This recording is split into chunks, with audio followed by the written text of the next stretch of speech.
Hey, what's up guys? Welcome to my vlog. Nagbabalik na naman po si Master Jupiter Legaspi, ang inyong tunay na Sapada Master. At last time mga kaibigan, pinakita ko sa inyo ang paraan ng paglalakad na gumagamit ng pattern ng spiral. So, ito po ang pinakita ko sa inyo, ang katol na naghugis ng spiral. So, ito po ang tinuturo ko sa aking mga estudyante na kagamitin na napaka-epektibo. At panoorin yung mabuti ng kaibigan, ito po ay spiral. Pwede din ito mag-reverse. Ayan. Okay? So, ilagay ko muna ito mga kaibigan at mayroon akong pakita sa inyo. Okay? Alam nyo mga kaibigan, ako po ay espesyalista ng Tai Chi Chuan at saka Wing Chun, Combat, Judo, Karate, Boxing, at sa Jiu-Jitsu hindi pa ako masyadong magaling at ako pa ay nag-aaral pa lang. Medyo marami na rin aking alam at hindi ko na siya nasabi na ako na ang pinakamagaling. So dito muna ipakita ko sa inyo ang tungkol sa paggamit ng spiral techniques.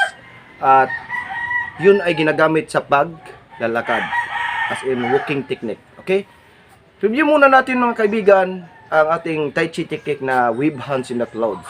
Ano nga ba ang wave hand in the clouds? Para lang naglalaro ka lang ng ulap. Diba? So, kung tumingin ka sa langit, makikita mo ang ulap. Para mang nilalaro mo lang. So, ngayon muna, ipakita ko sa inyo muna ang wave hands in the clouds sa Tai Chi na gumagamit ng soft style. Ano nga ba ang soft style? Ang soft style mga kaibigan ay ang iyong kalaban ay umatake sa iyo ng gamit ang kanyang buong lakas, na ikaw ay nagdidepensa na hindi ginamita ng masyadong kalakasan, kung hindi sinusunod mo ang kanyang galaw kung saan pupunta, kung ang saan pupunta ang kanyang pwersa ay sinusundan mo, at kapag napunta na siya sa disadvantage position, doon mo siya atakihin. Tama po mga kaibigan, dadalhin mo siya sa disadvantage position tulad ng unbalanced position, opening, makita mo kanyang opening para atakihin. Yan po mga kaibigan. So ito na po ang ating wave hands in the clouds. Panoorin nyo muna. Ito po ay sa simula ay slow motion. Nasa inyo na ang paggamit dahil magdepende yan sa bilis ng inyong kalaban. Maaring mabilis o mahina, basta maaari parang gagamit na ng harmony. Okay? Ayan na po ang wave hands in the clouds. Dapat mayroon kang balansi. Okay?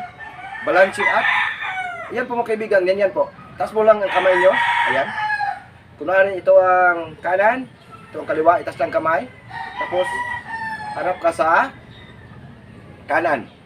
Pagdating dito sa kanan mga kaibigan, ibaba mo itong ibaba mo itong kanan, itas mo ang kaliwa, tapos harap ka naman sa kaliwa. Ayan.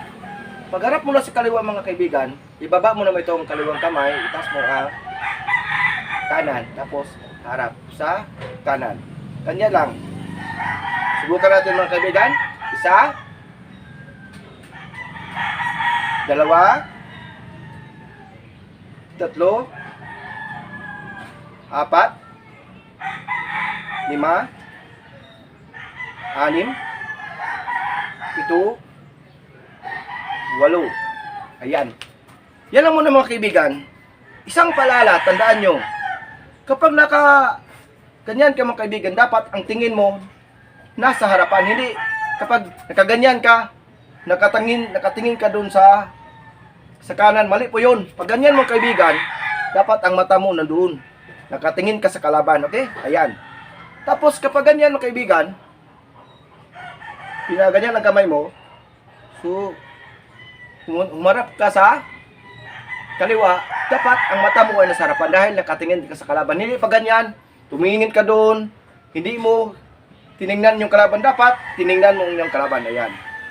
Okay, ulitin natin. So, tandaan nyo kaibigan, ito po ay wave hands in the clouds, dapat nakatingin ka sa kalaban. Ulitin natin.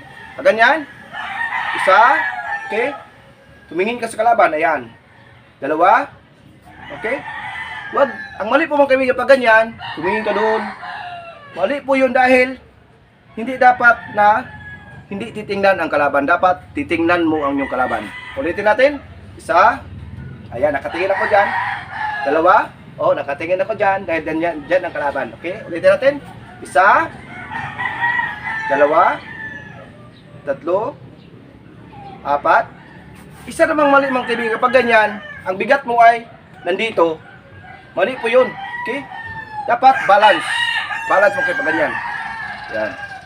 Hindi pag ganyan, pag dating mo dito, parang 70% dito, 30% dito.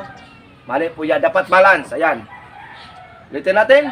Isa, dalawa, tatlo, apat, lima, anim, pito, walo.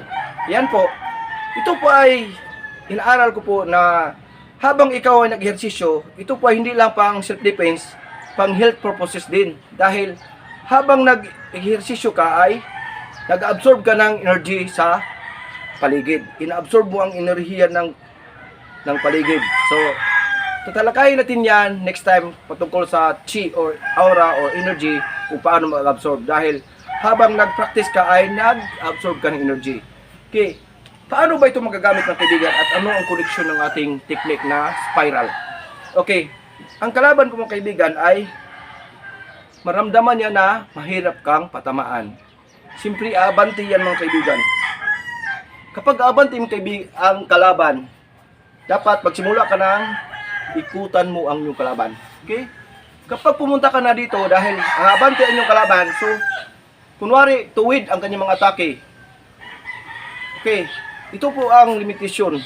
Kapag pakurba ang atake, iba na naman ang technique na gagamitin mo at mas madali idepensa kapag pakurba ang atake.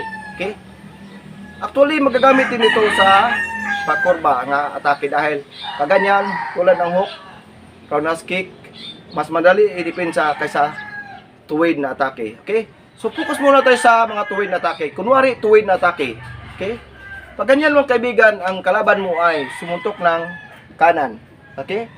So, ibig sabihin, kanan. Dito, kita mo umatake ang kalaban. Pag ganyan mo, ayan. Naramdaman mo dito ang pagdepensa, dito ang kontak. Necessary talaga ang kontak. Pag ganyan, dito nag-contact, hindi pa lumampas sa iyong mukha. Ayan, hindi pa lumampas sa center line. Pag ganyan talaga, dapat ang isang kamay mo nandito, nasa likod. Dahil pag ganyan, kapag hindi pa lumampas sa center line, maaari mo itong i-grab. Pasok mong kamay dito at dito ka magdepensa. Na imbes na ipatipas mo ang suntok, okay? Imbes na ipatipas mo ang suntok, pagpunta sa kanan, pag ganyan, medyo hindi pa lumabas center line, nandito malapit na sa iyong katawan, pwede kang gagalaw dito, okay? Unti-unti kang gagalaw dito at dito mo naman i-depensa. Imbes na dito, pag ganyan, i-reverse mo yan, dito mo hihilain. Kailangan talaga marunong kang umikot. Pag hila mo, dapat balanse ka. Importante lang balanse. Tinitingnan mo at pakiramdaman mo ang lakas ng kalaban. Ayan.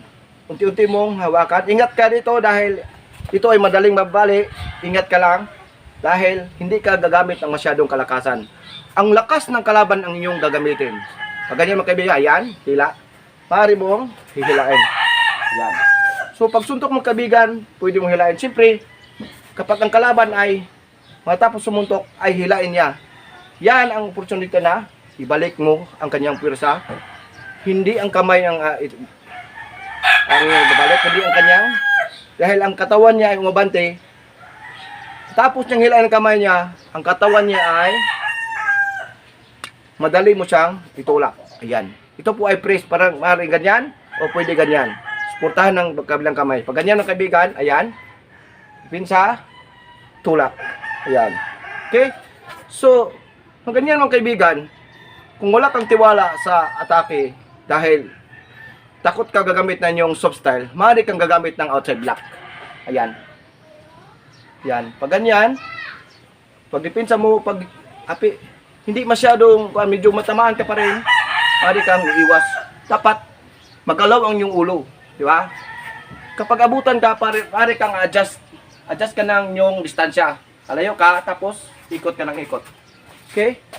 Dahil kapag ikaw magalaw mga kaibigan at iba-ibang direksyon, paikot, hindi ka basta-basta matamaan dahil paggalaw ka at pag ganyan, ang distansya niyong pa magagamit mo dahil dito ay sa nakita nyo ay short distance nyo pa, maaari mong pa layuin yan ito. So short distance ang distansya nyo mga paa para yung ganyan at mag-wave ka ganyan na may cover dito tapos lalayo ka. Ayan. Pwede yung mga kaibigan dahil pag ganyan, hindi ka na maaari mo. Kahit hindi ka magdipinsa, iwas mo lang yung katawan. Diyan ang kamay mo dito, ka-cover, iwas ka lang, lalayo ka. Okay? Yan po ang karugtong ng ating pagdipinsa. Dahil kung wala kang tiwala pag ganyan, maaari kang gagamit ng hard style. Hindi ibig sabihin na ikaw ang nag-aaral ng soft style, hindi ka na gagamit ng hard style dahil kailangan talagang dahil maaaring mahuhuli ka kung kailangan gagamit ka ng hard style. Yan po ang sikreto ng Tai Chi mong kaibigan.